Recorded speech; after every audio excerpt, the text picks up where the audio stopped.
On the line is Melbourne singer-songwriter Strictly D.T. Good morning, D.T., and thanks so much for joining us. Good morning, Anton. Thank you for having me. Absolute pleasure, mate. How was your Christmas and New Year? It was actually really chill. Like we just had a couple of spots we hit on Christmas, and we were home by 6.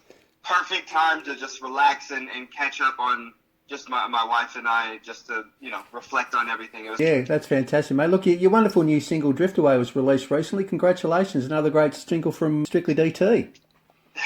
Thank you very much. Yeah, I'm so excited to be able to release music again after so long. Right, yeah, look, can you tell us a little bit about the song, how it came about and the inspiration behind it? Yeah, Drift Away is basically just a story. I kind of picture it as if I was in a cell with some cellmates, and I was explaining what happened and how I got here. And it was basically blind love, following love blind, and got into a situation with like a Bonnie and Clyde sort of situation where we were robbing banks, but Clyde didn't know that he was doing this, and he didn't feel right doing it, but because his love for Bonnie was so strong, he went along with it and ended up entrapping him into taking the blame for the robberies. Yeah, look, it's fantastic. And what about Clee Morgan's contribution to the song, of course? You and Clee sound great together. How did the collaboration with Clee come about? Oh, well, that actually happened really organically. We met through just like, my wife had met through linking through her work. Right. And we spent the last 2-3 years together just as really close friends. And when I wrote this song, I knew she had a very strong, powerful voice. I wanted her to represent Bonnie for me. And she was like, "It's great. You're my brother, but I love it." Right. Yeah. No. So it was good. It came out really. Yeah, it came out great. Yeah. No, it's fantastic. Look, the official lyric video for "Drift Away" is great too. It's actually quite mesmerising. Oh yeah, so some friends from the UK, they found a way to make lyric videos using the AI generated images. Right. So I think the first thing I saw them do it was a Wu-Tang track, and it was just I was just like loved the whole idea of the AI generated photos, but because I was a bit iffy on the whole idea of like what AI is doing to art itself, I thought about it like without our lyrics and us to paint the picture for them, they couldn't create the art itself. So I thought it would be a cool idea to see what it generated through the story I had made or I created. Yeah. No, it works fantastic. Look, it's "Drift Away" is, of course, one of the tracks from the upcoming album. Desol Like Yes. Special, which is released on the 17th of next month. Yes, Yeah, you yes. must be really looking forward to the album's release. Oh, you have no idea, bro. It's like so it's been long in the making. Right. It's really formed its own legs when I was seeking therapy. And I didn't know that all the songs I was writing were not cohesive at all. Like they weren't in a cohesive manner of like me making an album. But when I was recording my conversations with my therapist, I was using that personally for me to basically just reflect on it so I can process it again. Because sometimes I can't process things in the moment. I'll listen back to it just so I can hear what I said, hear what they said, and make sure I comprehended it correctly. Right. And as I'm listening to these sessions, I'm realizing I'm talking about the things that I'm writing about. Right. Great. And so I found the cohesiveness in the album now, because now I could take snippets of these sessions with my therapist, these sessions with my wife, close friends, and bridge them between. So if I have like a bit of like a rock song coming up, I'll have the song, the conversation that kind of sparked the inspiration to that song. Yeah, and the really cool thing about it is that the album itself, like I didn't plan this. This was when I finished the album, put from start to finish, the skits and the songs all together, it adds up to an hour, which is like how long my session with my therapist is. Yeah, that's fantastic. And what about some of the other people who contributed to the album? Now there's about 20 artists all together. Oh, okay. In collabs with, in terms of like producers, beat makers, composers, and artists. Maddie Made It is the guy who mixed and mastered majority of the whole album.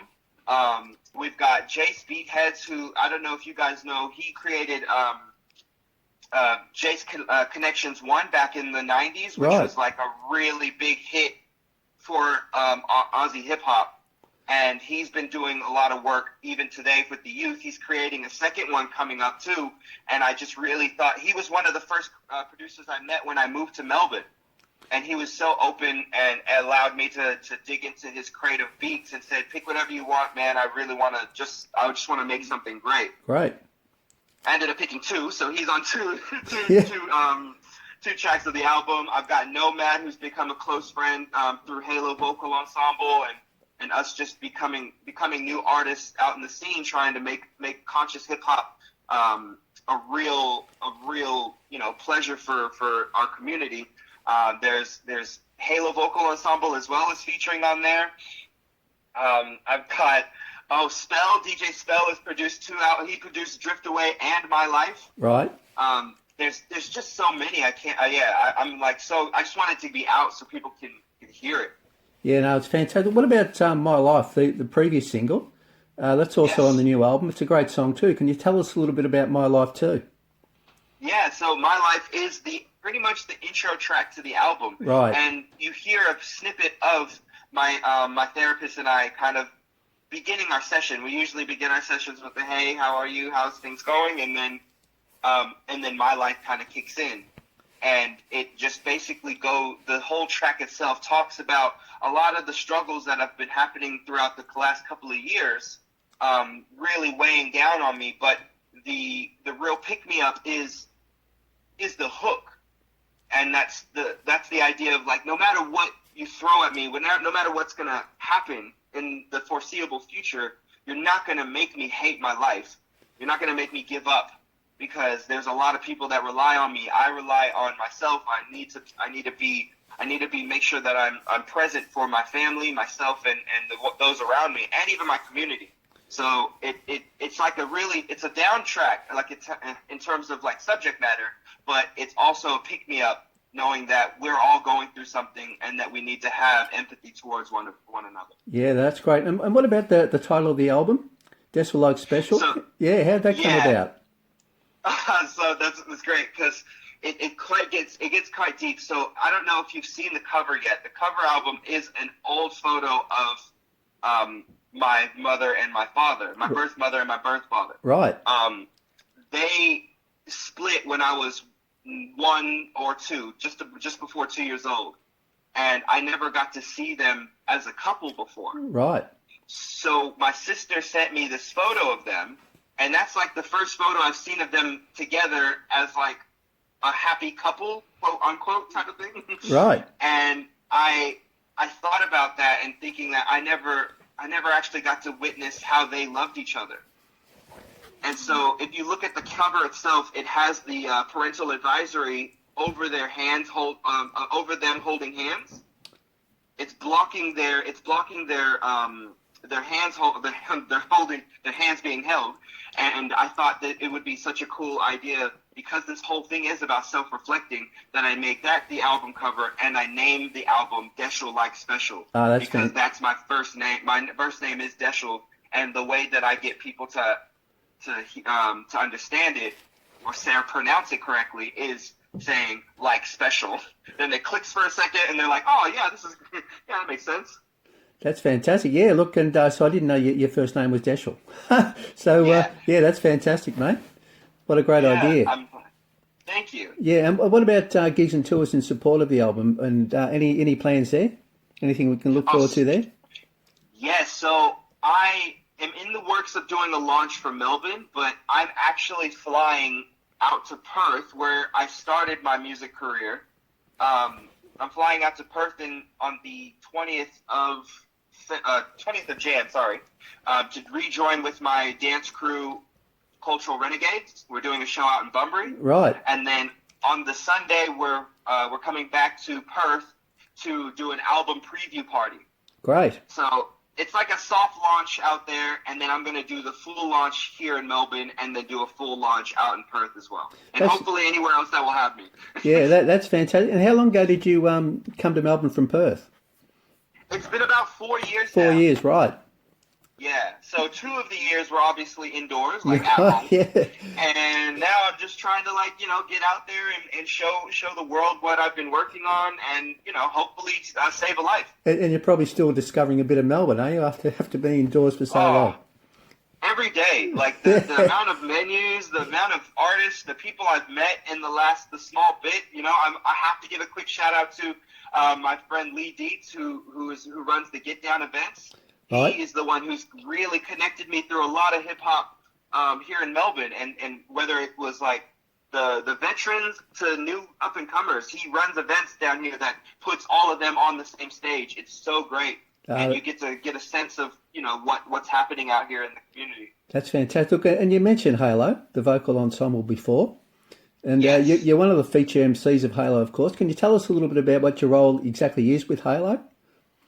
Yeah, so I'm basically the host and MC for Halo Vocal Ensemble. It was started by Liana Tatafu, who has been gigging around this beautiful city for the last 10 years, and she's seen everyone in their own light as individual artists, and she's like, how cool would it be to have all these artists in one room singing a lot of like our favorites that helped us become artists to begin with, and our originals, and having a backing of singers for our original songs. So she's basically put us all together.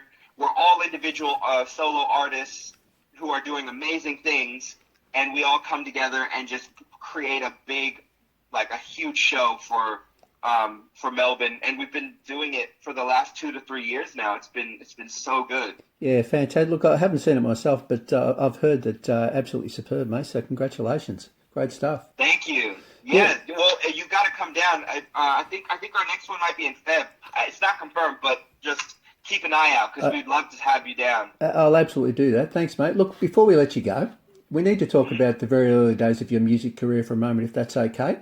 Of course. We mentioned Perth. When did you actually start out in music, and what inspired you to become a musician? I've been writing since I was like 11 or 12. Right. And I've never taken it seriously, but when I moved to Australia back in 2015, I really leaned into writing because I felt like that was the only sort of relation I could have to this strange new place. Right. Everything's new. You don't have any friends. You don't know anyone. And when I was writing, it kind of like that really helped release a lot of anything that could have been sad, anything that could have been angry, upset, or even happy. A lot of emotions, especially from a 15-year-old. There's a lot of change that's happened, and those are supposed to be the real forming years of your high Right. school years.